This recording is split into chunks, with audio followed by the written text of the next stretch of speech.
News நேயர்களுக்கு வணக்கம். 2026 தேர்தல் காலத்துல பாத்தீங்கன்னா தேர்தலுக்கான வேலைகள்லாம் விறுவிறுப்பா போயிட்டு இருக்கு. இப்ப நம்ம ஆலந்தூர் சட்டமன்ற தொகுதியில தான் இருக்கோம். இங்க இருக்கிற மக்கள் இந்த வாட்டி யாருக்கு வாக்களிப்பாங்க, யாரு வரணும்னு அவங்க நினைக்கிறாங்க, இதை பத்தி கேட்கலாம் வாங்க. கன்ஃபார்மா ஏடிஎம்கே தான் வரும். டிஎம்கே அது தெரியாது நம்மளுக்கு, அந்த இதெல்லாம் நம்மளுக்கு தெரியாது. விஜய்க்கு தான் போடுவேன். தாமுக அன்பார் வருவார். தாமோ அன்பர் சனி ஸ்டாலின் தான் வரணும். திமுக தம்ம ஆட்சிக்கு வரணும். ஐடியா இல்லை சார். டிஎம்கே தான் மறுபடியும் ஆட்சிக்கு வரும்.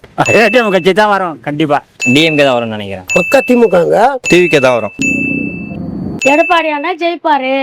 ஸ்டாலின் தான் வருவாரு. ஸ்டாலின் தான் வருவாங்க. யாரும் எடப்பாடியார் ஆட்சி அமையும் ஒரு நம்பிக்கை இருக்கு.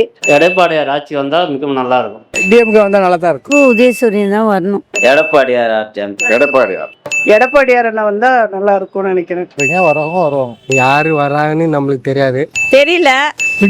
திமுக தான் வரும். ஏடிஎம்கே தான் வரும். திமுக தாமா. எடப்பாடியாரா கண்டிப்பா. கண்டிப்பா எடப்பாடி தான் நினைப்பாரு. தமிழ்நாட்டுக்கே தெரியும் டிஎம்கே தான் வரும். ஏடிஎம்கே தான் வரும். நம்ம அண்ணன் எடப்பாடியார். எங்களுக்கு டிஎம்கே வந்தா நல்லா இருக்கும். விஜய் தான் எல்லாம் எதிர்பார்க்கறாங்க. எடப்பாடியார் ஆட்சி வந்தா நல்லா இருக்குமா.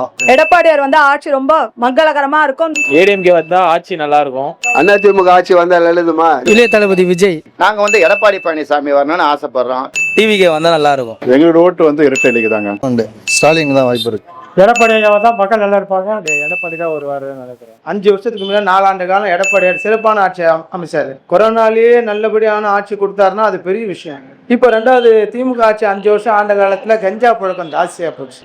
18 வயசு 16 வயசு பசங்கெல்லாம் கஞ்சா ஓவர். சாதாரண ரயில்வே ஸ்டேஷன்லயே ஒரு 9 மணிக்கு மேல பெண்கள் நடமாட முடியல. பொதுமக்களுக்கு பாதுகாப்பு இல்ல, சட்டம் ஒழுங்கு கெட்டு போச்சு. சிறுமிலாம் பாலியல் பலாத்காரம் எவ்வளவு வழக்கெல்லாம் நம்ம பேப்பர்ல பாத்துருக்கிறோம். மின்சாரம் அடிக்கடி கட் ஆகுது. எங்க எடப்பாடி பழனிசாமி எங்க அம்மாவோட ஆட்சியில எடப்பாடி பழனிசாமி ஆட்சியில நாங்க மின்வெட்டு நாங்க இல்ல பார்த்ததே கிடையாது. எல்லாம் சொல்றாங்க இஸ்லாமியர் ஓட்டு உதயசூரியன் தான் கிடைக்கும் ரெட்டலைகள்.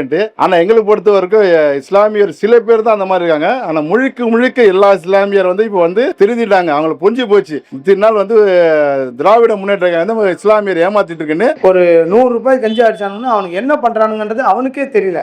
திமுக அரசாங்கம் நினைச்சிருந்தா அதை கம்மி பண்ணிருக்கலாம். 18 வயசு பசங்க லைஃப் எல்லாம் இப்ப போச்சு. அதனால எடப்பாடி ஆட்சிக்கு வந்தாருன்னா 3 மாத காலத்துல கஞ்சாவை சுத்தமா ஒழிப்புன்னு உறுதி கொடுத்திருக்காரு.